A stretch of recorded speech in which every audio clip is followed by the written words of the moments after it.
సమస్యతో బాధపడుతున్నారా? ఇప్పుడు లేజర్ చికిత్సతో ట్రీట్మెంట్ రేంజ్ హాస్పిటల్స్ లో శాశ్వత పరిష్కారం. ఇప్పుడే సంప్రదించండి. నమస్తే, వెల్కమ్ టు సుమన్ టీవీ. నేను మీ సాయి. ఆంధ్రప్రదేశ్లో రాజధాని అమరావతిలో ప్రధాని నరేంద్ర మోదీ మరొకసారి అడుగు పెట్టబోతున్నారు. అంతేకాకుండా కొన్ని వరాల జల్లు కూడా కురిపిస్తారనే చర్చ కొనసాగుతుంది. దీనికి సంబంధించి మనం మాట్లాడదాం. ప్రధాని ఎప్పుడు రాబోతున్నారు, అమరావతిలో ఏమైనా డెవలప్మెంట్స్ వచ్చిన తర్వాత కొత్తగా వస్తాయా, దీనికి సంబంధించి పూర్తి వివరాలు తెలుసుకుందాం. మనతో పాటు Suman TV news chief editor Keshav గారు ఉన్నారు. సార్ నమస్తే. నమస్తే. సో ప్రధాని మోదీ అమరావతి రాజధానికి రాబోతున్నారు అనేటువంటి వార్త ఇప్పుడు వైరల్గా మారింది. ఎప్పుడు వస్తారు, వస్తే ఏం చేయబోతారు, ఎలాంటి కార్యక్రమాలు ఉండబోతున్నాయి? ప్రధానమంత్రి పర్యటనకి సంబంధించి ఏప్రిల్ 15 నుంచి 20వ తారీఖు అనేటువంటి ఒక చర్చ నడుస్తుంది.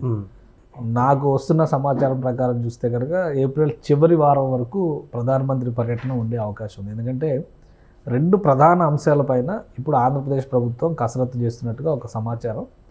ఒకటి, అమరావతి రాజధాని గెజిట్ నోటిఫికేషన్కి సంబంధించినటువంటి ప్రక్రియ ఏ విధంగా ముందుకు తీసుకెళ్ళాలి, దానిపైన చాలా సీరియస్ వర్క్ నడుస్తున్నట్టుగా తెలుస్తుంది. ఎందుకంటే గత ప్రభుత్వ హయాంలో జరిగినటువంటి చర్చలన్నీ కూడా ఆల్రెడీ నోటిఫైడ్ రాజధాని అయి ఉంటే కనుక దాన్ని కదపడానికి అవకాశం ఉండేది కాదు. గెజిట్ నోటిఫికేషన్ రాలేదు కాబట్టే రాజధాని ఎక్కడికైనా తరలించవచ్చు అనే విధంగా చర్చ జరిగింది.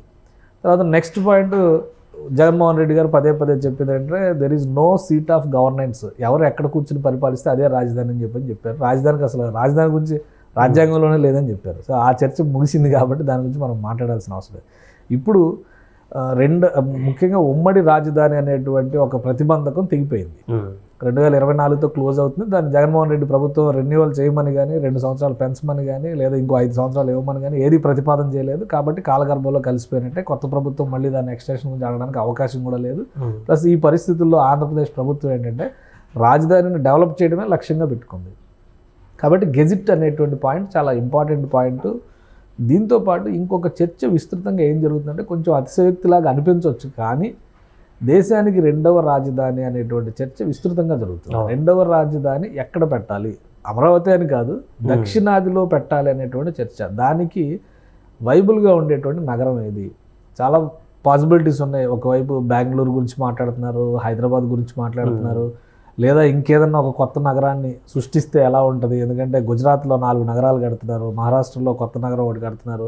ఇవన్నీ లెక్కలు ఉన్నాయి కాబట్టి ఇంకొకటి ఏదైనా సృష్టిస్తే ఎలా ఉంటుంది. ఆల్రెడీ నిర్మాణ దశలో ఉంది కాబట్టి అమరావతిని ఎంచుకుంటే ఎలా ఉంటుంది. ఈ అంశాలపైన కూడా చర్చ విస్తృతంగా జరుగుతుంది. సో దానిపైన కూడా ఒక అధ్యయనం జరుగుతున్నట్టుగా, కొన్ని కేంద్ర బృందాలు ప్రత్యేక పరిశీలనలు జరుగుతున్నట్టుగా ఒక సమాచారం ఉంది. అది నిజంగా ముందుకెళ్తుందా లేదా అనేది ప్రస్తుతానికి అప్రస్తుతం అయినప్పటికీ కూడా దానిపైన కూడా ఆసక్తికరమైనటువంటి చర్చ ఉంది. ఎందుకంటే ప్రధానమంత్రి లాస్ట్ టైం వచ్చినప్పుడు శంకుస్థాపన కార్యక్రమంలో పాల్గొని ఒక పిడికెడు మట్టి, ఒక చిన్న కుండడ, దాన్ని ఏమనాలి, దాన్ని ఒక కుంచెడు మంచినీళ్ళు ఇచ్చారు, గంగాజలం అని చెప్పని యమున త్రివేణి సంగమం నుంచి తీసుకొచ్చారు. సరే, మట్టి నీళ్లు ఇచ్చిన తర్వాత మొత్తం నోట్లో మట్టి కొట్టారనేటువంటి విమర్శలు కూడా గత 5 ఏళ్ల నుంచి జరిగిన పరిణామాలపైన అందరూ కోపంతో ఉన్నారు. సో పైగా ఇంకోటి ఏదో అంటారు కదా, కేసీఆర్ గారు అక్కడికి వెళ్ళి నేనే ఒక 100 కోట్లు అనౌన్స్ చేద్దాం అనుకున్నాను అమరావతి అభివృద్ధికి, ప్రధానమంత్రి మట్టి నీళ్ళు ఇచ్చిపోతే నేనేం అనౌన్స్ చేస్తానో చేయకుండా వచ్చానని ఒక మాట కూడా పుల్లవిరుపు మాట ఒకటి అన్నారు. ఈసారి అలా ఉండదు. ప్రధానమంత్రి పర్యటన ఒక స్పష్టత ఇచ్చేటువంటి నిర్ణయాత్మకమైనటువంటి పర్యటన కాబోతుంది. రాజధాని నిర్మాణానికి సంబంధించి ఇప్పుడు ఆగిపోయినటువంటి పనులు ప్రారంభించేటువంటి క్రమంలో దాదాపు 45,000 కోట్ల రూపాయలకి టెండర్స్ ఫైనలైజ్ చేశారు. సో వీటన్నిటికీ సంబంధించిన పనుల్ని రీలాంచ్ చేస్తారు. ఒకటి. రెండవది, రాజధాని ఇదే అనేటువంటి ఒక స్పష్టత ఇవ్వాలి. మూడవది, ఇప్పుడు చర్చ జరుగుతున్నటువంటి రెండవ రాజధాని దేశానికి అనేటువంటి చర్చకి అమరావతి అనుకూలమైందా కాదా అనే దానిపైన కమిటీలు కానీ వివిధ బృందాల నుంచి, నిపుణుల బృందాల నుంచి సేకరిస్తున్నటువంటి సమాచారాన్ని గురించి కానీ ప్రధానమంత్రి ఏమైనా పంచుకుంటారా అనే ఒక ఆసక్తికరమైనటువంటి అంశం ఉంది. అందుకనే ప్రధాన పర్యటన ఇప్పుడు అమరావతిలో రోజు ఏదో పని జరుగుతూనే ఉంది. కొత్తగా ఆయన వచ్చి రీలాంచ్ చేసేది ఏంటి అనేటువంటి సందేహం చాలామందికి వస్తుంది. మన వీడియోలో కూడా కొంతమంది కామెంట్స్ పెడతా ఉన్నారు. ఆల్రెడీ చంద్రబాబు నాయుడు గారు సిఆర్డిఏ బిల్డింగ్ని నిర్మాణ ప్రక్రియను మొదలుపెట్టేటప్పుడు ఆయన ఒక పూజ చేశారు. కాంట్రాక్ట్ కంపెనీలన్నీ ఎక్కడికక్కడ పని మొదలుపెట్టే క్రమంలో వాళ్ళు పూజలు చేసుకుని వర్క్ షెడ్లు వేశారు కదా. ఇప్పుడు కార్మికుల కాలనీలాగా నిర్మిస్తున్నారు. అవి కూడా పనులే కాబట్టి అక్కడ కూడా వాళ్ళ స్థాయిలో వాళ్ళు పూజ చేసి కొబ్బరికాయ కొట్టి పనులు మొదలు పెట్టుకున్నారు. అలానే రోడ్ల నిర్మాణానికి సంబంధించి ఇప్పుడు మెయిన్ రోడ్స్ కనెక్ట్ అయ్యే మొత్తం 38 రోడ్ల నెట్వర్క్ నిర్మిస్తున్నారు అక్కడ. 38 రోడ్లు ఇంటర్ కనెక్టివిటీగా ఉండి అమరావతి రాజధాని అంతర్గత రహదారులుగా ఉంటాయి. రింగ్ రోడ్లు వచ్చిన తర్వాత ఇవి బయటకి కనెక్టివిటీ ఎక్కువ వస్తాయి. సీడ్ యాక్సిస్ రోడ్ లాంటివి, N15 లాంటి రోడ్లు ఇవేంటి నేషనల్ హైవేలు కనెక్ట్ అవుతాయి. సో ఈ వీటన్నిటికి సంబంధించిన పనులు ఏదో ఒక రూపంలో అమరావతిలో జరుగుతూనే ఉన్నాయి. కొత్తగా రీలాంచ్ ఏంటి అనే దానికి సమాధానం అనమాట ఇది. అంటే కేంద్ర సంస్థలు ఇంకేమైనా అనౌన్స్ చేస్తారనేటువంటి ఒక థాట్. కేంద్ర సంస్థలు ఆల్రెడీ 25 కేంద్ర సంస్థలకి ప్రభుత్వం ల్యాండ్ అలాట్మెంట్ చేసింది. సో ఇవన్నీ నిర్మాణాన్ని మొదలు పెట్టాలి. అవి ఆయా సంస్థలు తీసుకోబోయేటువంటి నిర్ణయాలపైన ఆధారపడి ఉంటాయి. కేంద్ర ప్రభుత్వం ఒకవేళ దానికి సంబంధించి డైరెక్షన్ ఇచ్చేస్తే ఆ రోజు భూమి పూజ చేయడానికి ఇప్పటి నుంచి వాళ్ళు పని మొదలు పెట్టుకోవాలి. ఈ పాటికి మొదలైపోవాలి. ఎందుకంటే ఎక్కడ ల్యాండ్ అలాట్మెంట్ చేశారో అక్కడ వాటిని హ్యాండ్ ఓవర్ చేస్తే, ఇప్పుడు సెంట్రల్ ఫోరెన్సిక్ ల్యాబొరేటరీ ఉంది, లాస్ట్ టైం పూజ చేశారు, ఆల్మోస్ట్ ఓపెనింగ్ రెడీ అవుతుంది.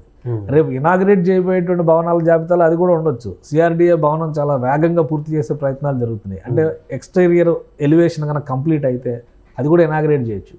నేషనల్ హైవే ఇప్పుడు వెస్ట్ బైపాస్ అని చెప్పిన విజయవాడలో ఏదైతే చెప్తున్నారో, సీడ్ యాక్సిస్ రోడ్డు మీద నుంచి విజయవాడ కృష్ణానది దగ్గర, కృష్ణానది పైన 3 కిలోమీటర్ల వంతెన రెడీ అయి ఉంది.